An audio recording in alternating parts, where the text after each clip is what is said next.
अभी तक हम लोग देख चुके हैं physical geography, geomorphology and climatology. ये तीनों को अच्छे से देखे हैं। इसमें क्या कंटेंट है, जो ये फिजिकल बुक ज्योग्राफी है इसमें इस दोनों का कितना कंटेंट इसमें अवेलेबल है, किस पर्सपेक्टिव से लिखा हुआ है, क्या हमको ऑप्शनल के लिए इसको लेना चाहिए या नहीं, सब कुछ समझे हैं। अगर शॉर्टकट में तीनों बुक का अगर बात बताया आपको हम, तो समझ लीजिए कि ये बुक जो जीएस के लिए प्रिपरेशन कर रहा है, सिर्फ जीएस पेपर 1 के लिए, तो उसके लिए तो ये ठीक है, लेकिन ऑप्शनल के लिए बिल्कुल भी नहीं है। आपको जो भी टॉपिक है, हर टॉपिक का अलग से सेपरेट बुक सब जरूर ही चाहिए। तो इस वाले में हम लोग अभी तक जियोमॉर्फोलॉजी देख चुके हैं, क्लाइमेटोलॉजी भी देख ही चुके हैं। बचा है ओशिनोग्राफी, बायोजियोग्राफी और इन्वायरमेंटल ज्योग्राफी। आज हम लोग देखेंगे ओशिनोग्राफी पे। आज हम लोग इसको बढ़िया से समझेंगे क्या है इसमें, सब कुछ देखते हैं। चलिए देखिए, यही है हमारा oceanography book, Savinder Singh sir के द्वारा लिखा हुआ है। इसकी प्राइस है आपको टोटल 495, टोटल पेजेस में 460। पेज से कोई मतलब नहीं होता है, कंटेंट कितना है। इसमें टोटल चैप्टर है आपका 1 से लेकर के चैप्टर 19 तक टोटल चैप्टर है इसमें। जो कंटेंट इसमें दिया हुआ ना, इस आपका इस ओशिनोग्राफी में, उसी में से कुछ चैप्टर आपका फिजिकल ज्योग्राफी में सर पहले से कंपाइल किए हुए हैं। इसमें टोटल चैप्टर जो ओशिनोग्राफी का है वो देख लीजिए कौन कौन सा है। आपका चैप्टर नंबर 24 से लेकर के 24, 25, 26, 27, 28, 29, 30, 31।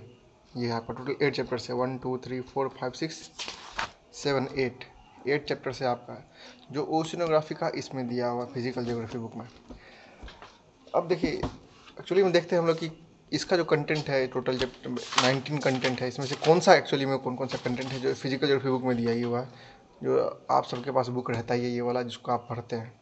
देखिए इसमें से ओशिनोग्राफी का ये टोटल चैप्टर्स है यहाँ तक 19 तक। Nature of oceanography, origin of ocean basin. इसके बाद आपका chapter 3, 4, 5, 6 ocean morphology and bottom relief, physical properties of ocean water, salinity of sea water, marine sediments and deposits, ये दिया हुआ आपको ये चारों।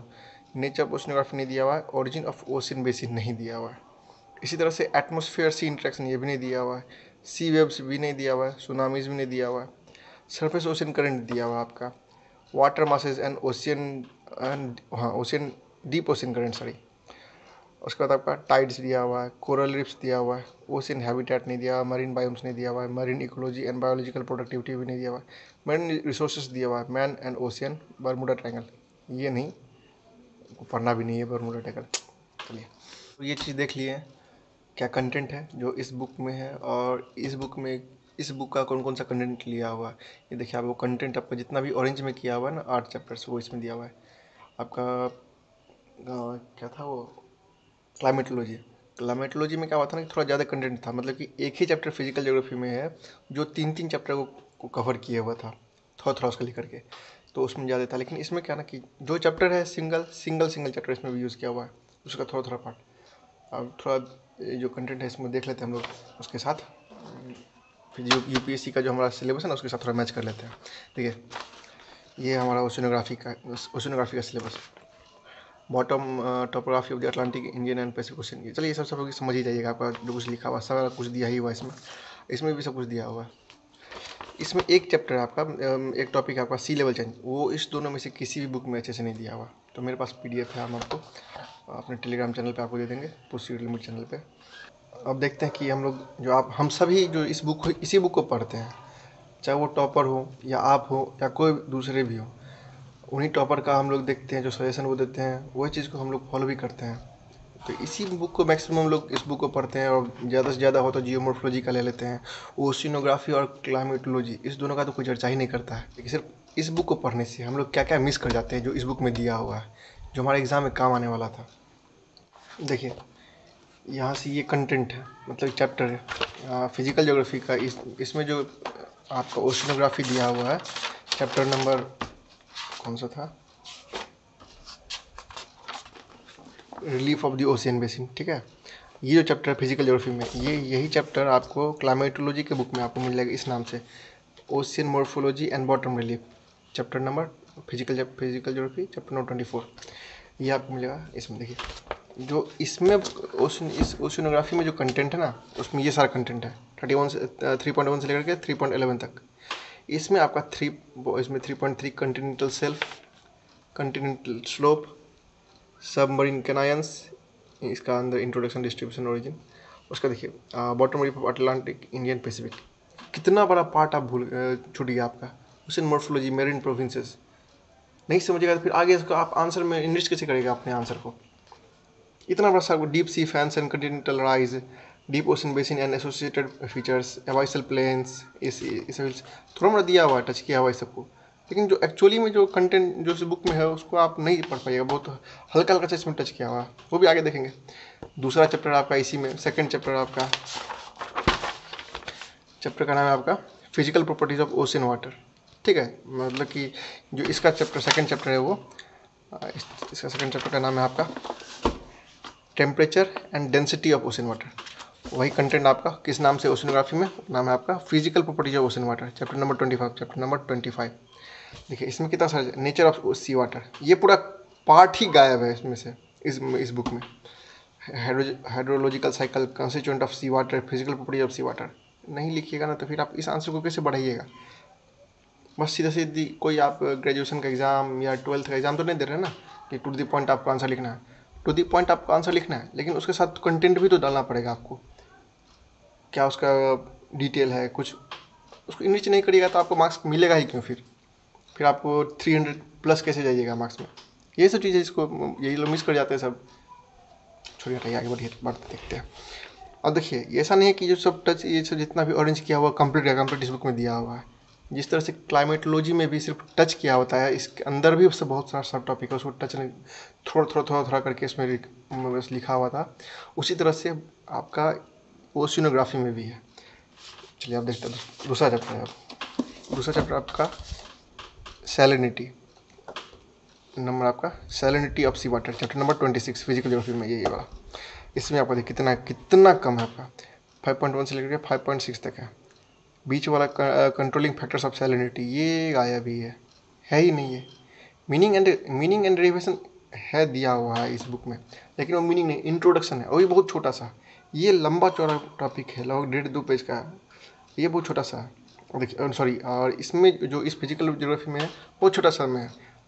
इसी तरह से देखिए पूरा नहीं गायब है इसमें, फिर ये दिया हुआ है इसमें थोड़ा सा। इसके बाद अलावा फिर नेक्स्ट चैप्टर आपका ओशियन डिपोजिट्स, इसमें आपका marine sediments and deposits, chapter number 27 physical geography का। देखिए 6.1 क्या क्या नहीं दिया हुआ, 6.1 दिया ही नहीं है। 6.2 में सिर्फ आपका सोर्सेज ऑफ मेरीन सेडिमेंट्स ये दिया हुआ, ये क्या क्या production transfer, man's impact on marine sedimentation, factors of marine sedimentation, mode of marine sedimentation नहीं दिया हुआ। Deep ocean deposits on continental shelfs, deep sea ocean deposits कुछ नहीं दिया हुआ आपको। कॉस्मोजेनिक सेडिमेंट्स मतलब है ही नहीं, आपका बहुत कुछ छूट रहा है, आप समझ ही रहिएगा आप। चलो 12 आपका टाइड्स, इसका आपका ओशियन टाइड्स वही आपका। तो टाइड्स मीनिंग एंड कंसेप्ट है ही नहीं अच्छे से। कैरेक्टरिस्टिक एंड फीचर वो भी नहीं है। टाइड जनरेटिंग फोर्स वो भी नहीं है। बस आपका time of tides, types of tides, theories of origin of tides ये। फिर आपका नेक्स्ट आ जाता है आपका कहाँ गया, सरफेस करंट, हाँ ओशियन करंट्स। ये आपका ocean current, surface ocean current, chapter number 29। इसका चैप्टर नंबर 10 क्लाइमेटोलॉजी का बुक में चैप्टर नंबर 10 में दिया हुआ आपका। फिजिकल ज्योग्राफी में यही आपका चैप्टर नंबर 29 में दिया हुआ है। देखिए क्या क्या छूट रहा है, meaning, concept and types, origin, characteristic and significance, जो भी sorry ocean current, characteristic and significance, planetary winds and wind drags, geostrophic circulation, western intensification छूट रहा है आपका। और फिर आगे इस तरह से कोरल रीफ बहुत ही इंपॉर्टेंट चैप्टर है, हर बार लगभग इससे क्वेश्चन आ ही जाता है, तो इसको तो और भी अच्छे से बनाना पड़ेगा। तो coral reef and Atal's, chapter number 30, तो ये आपका 13 में दिया हुआ है। इंट्रोडक्शन अच्छे से नहीं दिया हुआ है, कंपोनेंट ऑफ कोरल रीफ्स नहीं दिया हुआ है, कोरल इकोलॉजी है ही नहीं उसमें दिया हुआ, डिस्ट्रीब्यूशन ऑफ कोरल रीफ्स भी नहीं दिया हुआ है, और ये सब दिया हुआ, इसको टच किया हुआ बीच में। और लास्ट चैप्टर है आपका मेरीन रिसोर्सेस, ये है marine resources, last chapter marine resources. उसमें क्या क्या देखिए 7.1 थोड़ा सा नहीं, मीनिंग दिया हुआ है, 7.2 नहीं दिया, ये नहीं दिया हुआ, 7.6 में ये दोनों नहीं दिया हुआ है तीनों, 7.9 में ये नहीं दिया हुआ है, और ये 7.7 non conventional marine energy resources सिखाएंगे। ठीक है, अब इसको बंद कर लेते हैं। अब देखते हैं बुक में, ओशनोग्राफी की बुक में और फिजिकल ज्योग्राफी बुक में एक्चुअली में जो कंटेंट है ना, कितना कंटेंट है वो भी देखिए, चेक कर लेते। चलिए कोई भी एक रैंडम सा ले लेते हैं। क्या ले, पहला ही चैप्टर देखते हैं हम लोग, ocean morphology and bottom relief. इसी को देखते थे, इस दोनों बुक में कंपेयर करते हैं। देखिए इस बुक में पहला वो चैप्टर है आपका relief of the ocean basin, page number 371।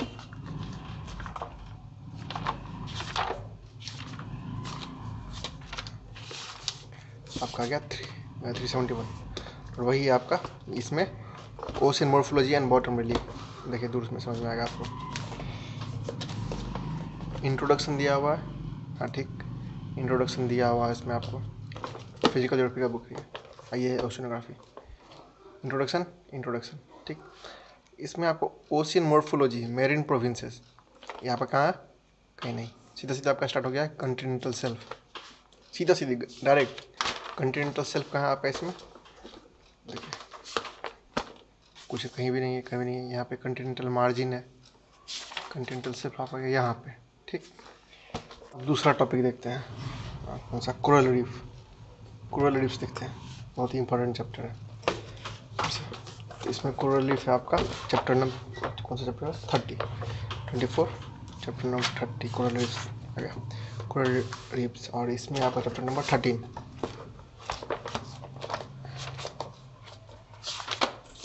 ठीक, यही आपका, दोनों ही देखिए आप।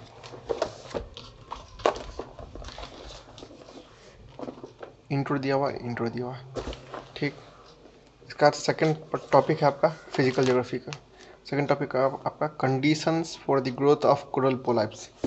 और इसमें क्या है, देखिए कंपोनेंट्स ऑफ कोरल रीफ्स, कितना डिफरेंस है दोनों में। ये टॉपिक कहाँ स्टार्ट है आपका, देखिए कितना, कहाँ पे, conditions for the growth of coral polyps, कहाँ पे आपका, कितना आगे जाकर के, क्योंकि ये सब आप मिस कर रहे हैं, कोरलाइट रीफ्स, ये सब कुछ। Condition for growth of coral polyps सीधा यहाँ पे आ गया। ठीक, और देखिए इसमें भी सही में है कि नहीं, इसमें देखिए क्या है, condition for the growth of coral polyps, सीधा सीधी क्या क्या दिया हुआ है, 1 2 3 4 5 6 7 8, ठीक है, हाँ 8 ही तक तो है, हाँ ठीक 8 ही तक है, 9, सॉरी यहाँ 9 भी, एक 9 भी है, इसमें से डिटेल में दिया हुआ, इसको एक्सप्लेन पढ़ना पड़ेगा हम लोग को। तो ये है आपका, और यही चीज़ आपका इस बुक में देखिए, condition for the growth of coral polyps, temperature of sea water, ठीक सारे देख रहे हैं, depth of sea water, turbidity of sea water, flux of fresh water, ocean salinity, ocean current and waves, submarine foundations, human factor, pollution of ocean water, summary of condition for the coral growth। कितना यहाँ तक, तो मतलब कि आप देखिए, दिख रहा होगा आपको कितना, मतलब कितना ज़्यादा डिफरेंस है। अगर यही सेम चैप्टर अगर हम दोनों में ही पढ़ रहे हैं, इसमें भी पढ़ रहे हैं वही चैप्टर और इसमें भी पढ़ रहे हैं वही चैप्टर, फिर भी उस चैप्टर को समझने में इसमें ज़्यादा आसानी होगी आपको। हमारे पास ज़्यादा कंटेंट है इसमें, आंसर लिखने के लिए हमारे पास ज़्यादा मटेरियल है, ओशिनोग्राफी का, क्लाइमेटोलॉजी का और जियोमॉर्फोलॉजी का। एकदम से ये बुक मंगाइए न मंगाइए कोई मतलब नहीं है, लेकिन इस तीनों बुक को अलग से ज्योग्राफी ऑप्शनल के लिए बिल्कुल ही मंगाइए। चलिए आज के लिए इतना ही, आगे अगले वीडियो में देखेंगे हम लोग इन्वायरमेंटल ज्योग्राफी, बायो ज्योग्राफी, और जो भी कंटेंट था ये कंटेंट हो गया आपका। ये जो हम आपको बोले थे कि वो चैप्टर में आपका नहीं दिया हुआ है टॉपिक, वो टॉपिक भी, इस सब का नोट्स आपको एक साथ तो आपको मिल जाएगा आप टेलीग्राम चैनल पे, पुश योर लिमिट, नीचे में लिंक होगा। अगर वो लिंक नहीं काम कर रहा है तो आप टेलीग्राम पे सर्च करिए पुश योर लिमिट, पहला ही मिल जाएगा आपको, आप उसमें ज्वाइन कर सकते हैं। Thank you.